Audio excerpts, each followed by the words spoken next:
Me. And I am chronically early. And so I just sit around like waiting for the clock to strike. Well, hello. Good to see you. How are you? I'm doing pretty good. How are you? Good. So you're my brave test subject. I know. No pressure. Yeah. So thank you for being on. So this is the first live for this series that I'm calling Behind the Wine. So something that I think has been missing for me anyway is, you do all these virtual tastings, which is all fine and dandy, but you lack that like personal interaction that you get with the winemaker. Where you're not just talking about wine, you're talking about their family and their day and those kinds of things. Exactly. Yeah, I like what you're doing. This is going to be really exciting. Yeah. So today we're talking with Miguel from Lepe Cellars. And why don't you tell us a little bit about the history of your winery, where you are, that kind of thing. Well, this is going to be my 7th year in business, actually. So I started back well, unofficially I started in 2013. Legally started in 2015. Yeah. So yeah, I'm based in Monterey. I was born and raised here. I've been here my whole life, but I lived all over the place, all over California, working for various different wineries, and also worked down in South America for a winery down there. And then, so I've been hopping around quite a bit. And so when I moved back home, I was given the opportunity to start my own brand, just a small little production barrel, my first year. And then, every year after that, I started doubling production. And now I'm up to about 40 barrels. So it's grown a bit, yeah. And so my goal is to showcase vineyards in Monterey that aren't, large productions. So more like ma type size vineyards. So I'd say all my vineyards, other than the Zabala Sauvignon Blanc, all my other vineyard sources, they're all very small boutique vineyards, and I'm the only one that makes wine from those vineyards. So you won't find these vineyard sources anywhere else other than with my own brand. And so yeah, that's kind of where my focus is and how I started. I've worked for about 10 different wineries now. Wow. Yeah, so I've been around. So it's been great because I worked for large wineries, small wineries, everything in between. I work with like some really nice fancy equipment, and then also, small wineries where you just kind of have to make do and be creative. So, but I love the smaller aspect, smaller scale. I think it's more personal. You actually know everyone. So I like building those kind of relationships with the people that I work with, not just in the winery, in the cellar, but also out in the vineyard or out in the marketplace. So that's kind of where I'm at right now. That's awesome. Yeah. So I want to go like way back. So I saw a post that you did, and you kind of gave a little insight about you being, was it the first generation college graduate in your family? Yeah. So I was the first. Me and my siblings were the first in our family to go to college. My parents came here from Mexico back when they were in their late teens, and they just worked in the fields, and that's kind of what they've been doing their whole lives. My mom's now retired. She's really enjoying being a grandma. Yeah, and then my dad, he'll work his entire life. He's such a workaholic. I think that's where I kind of get it from. And so they've never had the opportunity to go to college themselves. Always pushed us, to keep striving for more because, this is the land of opportunity. And so, I was never really into school. I was more of a C student. I'd be excited every time I got a B. That'd be great. I never got A's ever. Yeah. And I wasn't I went to college for wine, but I actually, my grades started getting better. I think it was because I was actually interested in what I was learning. And what made you go into wine? Was that something that you were around as a child or what? No, actually, I've never been around wine and never even tasted it before I declared my major. So, So were you that, like, sweet, I'm going to go to school and I'm going to get a degree in wine. This sounds epic. so the way it happened, or I guess the way I thought it was going to be, was so I went to my community college here in Salinas right after high school, and I was just going to do business administration, very general, just because I didn't know what else to do with my life, but I knew I could probably get a good job, good career with that degree. Mm-hmm. And so I was on track to do that, transfer to San Diego State because I love it there. And I was like, I'm just going to live there and do business out there. That was like the extent of my plan. Like a normal 18-year-old boy, right? And so, I did all my prereqs and I got accepted, and I just needed a few extra units to transfer to get my AA to be able to transfer. And it could be any class. So I was just kind of going down the list looking for something fun and easy because it was my last semester. I wanted to enjoy it and not be stressed out. And so they happen to have, and they only have one class like this, but it's a vineyard production class. Okay. And I didn't know anything about vines. I just thought plants. I like to garden. Like, I probably get to work with my hands outside, planting vines and learning how to grow it. Ended up not being gardening. Well, can I interrupt? I have a quick question. Your parents coming from Mexico, working in the fields, was that something that you had in your mind that that was negative, or were there any connotations about working with your hands and with vines because of your parents' experiences? Well, my parents growing up in the fields, they, I guess, developed a green thumb, I guess you could call it. And so my parents have always been into gardening and just growing vegetables and, fruits in their backyard. So I was always exposed to that. So I never saw it as a negative thing, but, growing up now, there's kind of a stereotype that you see Mexicans in the field, and that's kind of what I think a lot of people think of when they think of field workers. You're going to think Mexicans. Yeah. Mexicans aren't just field workers. We can do so much more than just that. Right. And my parents were always pushing us to not follow in their footsteps. Hence why they wanted us to go to college, be more, because we are given this opportunity being first generation here.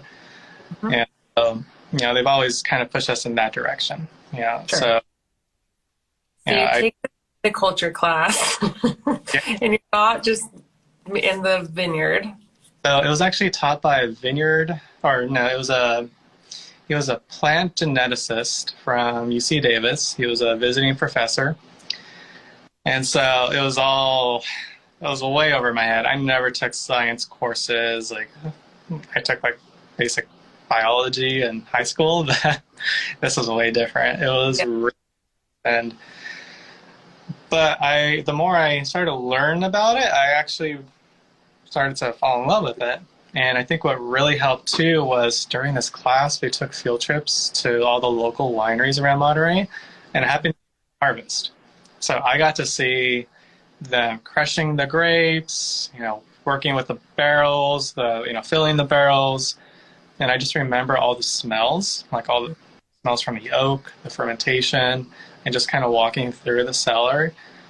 And I had no idea what anything was, what was going on, what the people were doing, but I remember the smells, and I thought it smelled really good. And I was like, wow, this is amazing. What's going on? And so this class really pulled me in. And so I want to learn more and more and more. And I found out you can actually go to college and study wine and become a winemaker as a career. And so when I found that out, that's when I completely changed my entire career path. Ended up having to stay an extra semester at my community college because I never took science courses. They're all based. And so I had to do that to be able to transfer to Cal Poly. And that's kind of how that happened.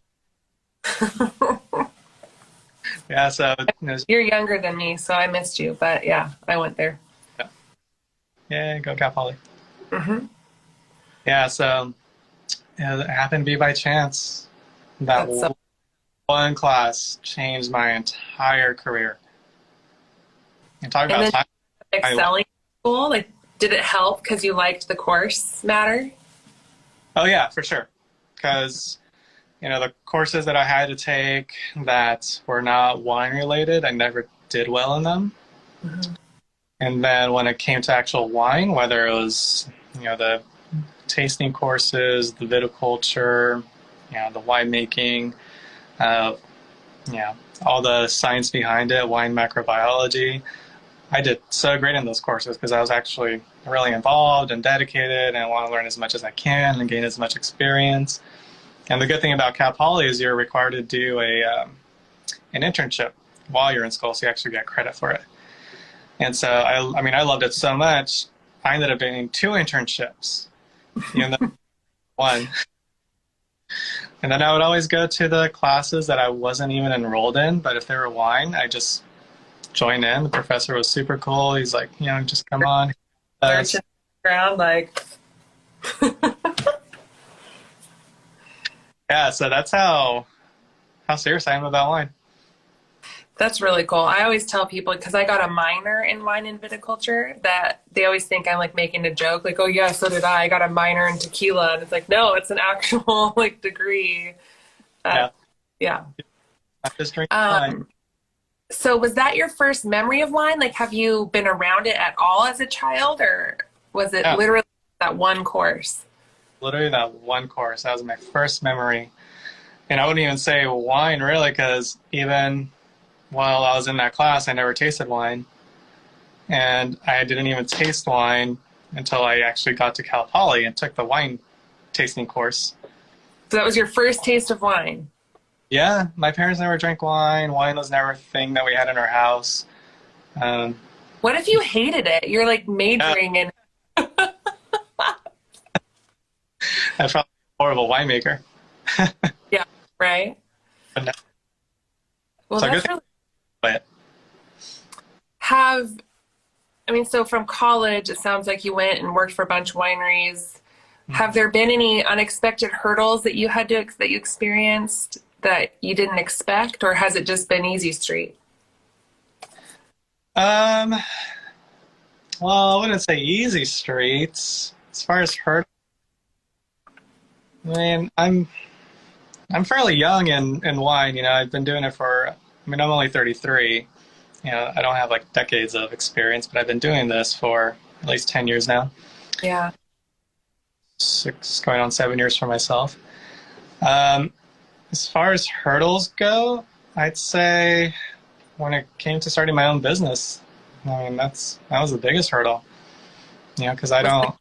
error, or did you learn that in school, or did you have So no, I didn't have a mentor. I didn't have anyone to teach me how to build a business, or how to make it functioning and efficient. There was a lot of Googling, so a lot of my own. But I mean, I think that was the great thing about Cal Poly is it kind of puts you in a position where you can investigate, research, and yeah, you as you go. yeah.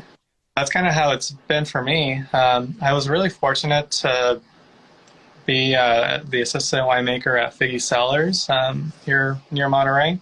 Hmm.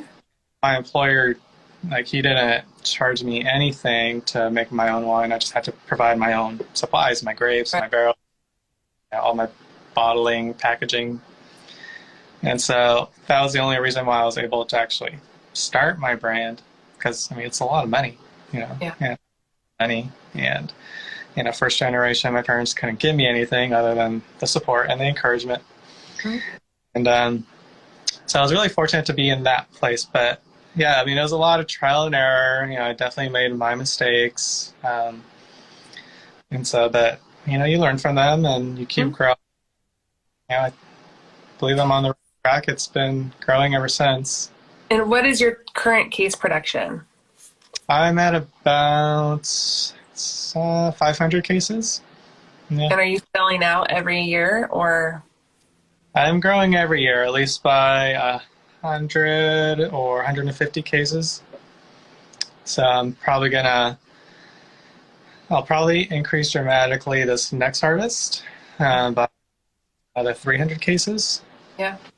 Yeah, so my goal is to keep growing, eventually have my own tasting room and be in a few different locations, like wine bars, retail shops, stuff like that. That was going to be my next question, like where people can go and try it, because I know you don't have a tasting room. So is it like you just got to go all in and buy the wine first? No, so I don't have an official tasting room, but I can set up a private tasting in the barrel room at the winery. So if anyone wants to taste the wines prior, make an appointment with me. They can just shoot me an email, call, and kind of set something up, and I'll do the full-on tasting experience. We'll do barrel tastings. It's very casual. Yeah. So yeah, if you want to try my wines, that'd be the best way to do it. There's a wine bar out in Carmel Valley that does serve all of my wines. It's called Village Wine and Tap Room. And I'm also their winemaker. I make their private label as well. And so my wine's available for tasting. So if I wanted to make a label, or my own label, I could hire you to like be the winemaker and do all that? Exactly. Yep. So I make the wine according to your style, what your preferences are. And if you want to be involved with actual winemaking, I highly encourage that as well. There's nothing better than learning by actually doing it yourself. And it's all your own design, your own label design, whatever it is you want to call it. And yeah, it's all services. Is that part of what you do? I mean, I know you're a head winemaker at a large winery, but is that custom label, or what's that called? Private label? Is that a big part? Yeah, custom crush. Yeah, so I do provide services. So doing custom crush or your own private wine, even if it's just for your own personal consumption, or makes a lot of sense to me. Because clients just want it for personal consumption. Yeah. Somehow they go through it all. So. Oh, come on. That sounds like a challenge. So, yeah. And then, I do a few different private labels for different wine bars. I also do vineyard consulting. If, there's a few vineyards down south that, it's new owners, but a pre-existing vineyard, and they just need help transitioning to, their practices. Sure. And if they want to do their own wine too, I'll be their winemaker and kind of teach them to eventually become their own winemaker so they can actually take control. Yeah. So I provide any services, and I'll do any kind of custom crush, and yeah. So in 5 years, do you just want to like gradually scale up, or do you have a specific goal in 5 years, 10 years? My goal is to have a tasting room and to apply that with a few local, restaurants, wine bars, and maybe slowly grow into the Bay Area. And I feel like that would be a comfortable place for me to be. Sure. If I go bigger and go national, then that's a whole different ball game. But I at least like to be able to have my own tasting room, a place that I can call my own and supply locally. Yeah. So your current client base, are they mostly local, or are they all over? They're all local, all Monterey based. That's awesome. Yeah. Do you think there's any main hurdles for you achieving your tasting room vision, or is it just mostly like just sweat equity? The biggest hurdle, well, I'm actually hoping to open up a tasting room soon. So I'm looking at a couple. I know. Looking at a couple places in Carmel Valley, and so if it works out, I'm hoping to open up March, April. Sure. Maybe. And tasting room is asking if you've considered sharing. So is that like a solo, just Lepe Cellars tasting room, or is it like a co-op where there's multiple? It would just be Lepe. Okay. Yeah, I would still consider sharing if it's a big enough space and make. But if it's just going to be a small tasting room, then I would just do it myself. Yeah. Yeah. So, but yeah, I mean, I'm looking at a couple places. Yeah, so I mean, I might have some really good news in these next month or so. Yeah. But That's cool. cool. I think as far as hurdles go, or anything that might slow that down, obviously the pandemic. Ah, pandemic. No, I'm just kidding. But that's the only thing I would see. Yeah. Okay. And then, is there any secret about you that no one knows that's like wine industry related, other than the tasting room that's happening that we all know now? Right, that was my secret. Yes, we heard it here first. Secrets. I don't. Nope. I'm sorry. Oh, you're no fun. No, you got the tasting room. That's all I No, can say. that's very exciting. I Yeah. can't wait to hear more about that. Okay. Well, so I know you've mentioned work ethic from your dad. Would you say that's what motivates you? Yeah, I think seeing how hard my parents worked, and still are, I think that's where I get it from. You know, because I'm always active, and I want to always like stay active. And I mean, my dad's almost 70, and he's still out there gardening, and like he's a mechanic, so he's still working on cars and farming equipment. And so, I mean, I hope when I get that age, I could be that active too. But yeah, I'd say that's where I get my work ethic from for sure. Yeah, maybe in that way. Are you an early riser? Like naturally? Naturally, I mean, I don't have to set my alarm. I wake up at 5 every day. And what do you do for morning? Do you drink coffee? Yep, I always start with coffee every morning. Mm-hmm. And you love coffee, huh? Honestly, if I was not doing wine, I would probably go live somewhere where I could be a coffee grower. I mean, coffee is like a religion for me. I know. Caffeinated. Like it just has to be good. So I love coffee so much. Yeah. And there's some similarities. I mean, the palate, there's a lot of, it hits your mouth the same way wine does. Yeah, I mean, it's like almost similar tasting notes too when you read about coffee and the flavor profiles. Yeah. There's a lot of similarities. Also, I mean, just like vineyards. Yeah. Where they grow, the region affects how it turns out. Yeah. So my last question, unless someone else in the chat has a question, the label. I've seen, I think it was on your website, that's someone like you, there's a picture of you carrying a barrel. Yeah. That's literally me. So if you go check out my website, the first thing you see is a photo of me carrying a barrel on my back. And I took that a long time ago, way before I even had my business. So when I was starting my business, like actually going through getting my licenses and like designing my label, I was trying to figure out like what am I going to use for a logo. Like I was going to be Lepe Cellars. I want the family name on the bottle. It makes my parents really proud. Yeah. And so, but I needed a logo, and I just remembered that photo. And I had a friend that's a graphic designer, and I asked her like, "Hey, what do you think about this? Could we like turn this into a wine label?" And so she ended up creating this, and man, I just fell in love with it. So good. I love it. Yeah, between the logo and my photo is in the photo, I'm actually barefoot. I wasn't wearing, but I thought maybe I'll put some boots on for the label. I love it. So we've got some questions here. Favorite local coffee? Local coffee, yes. Here in Seaside, near Monterey, Acme. Oh, okay. Christy, I know Jeremiah is obsessed with this label. So Jeremiah and I met in San Luis Obispo when I was going to school down there, and I taught him all about wine, and now he's a wino. You're welcome. Good. And your website address, tell me it's lepecellars.com? Yep. Yeah, easy as that. And you can order it online. Now, I'm wearing my Bubbles shirt today. You guys can't see, it's too low, because I wanted to talk about this beauty. Oh, yeah. Yeah, so I've been kind of sharing that a little bit here and there. I don't have labels for it yet.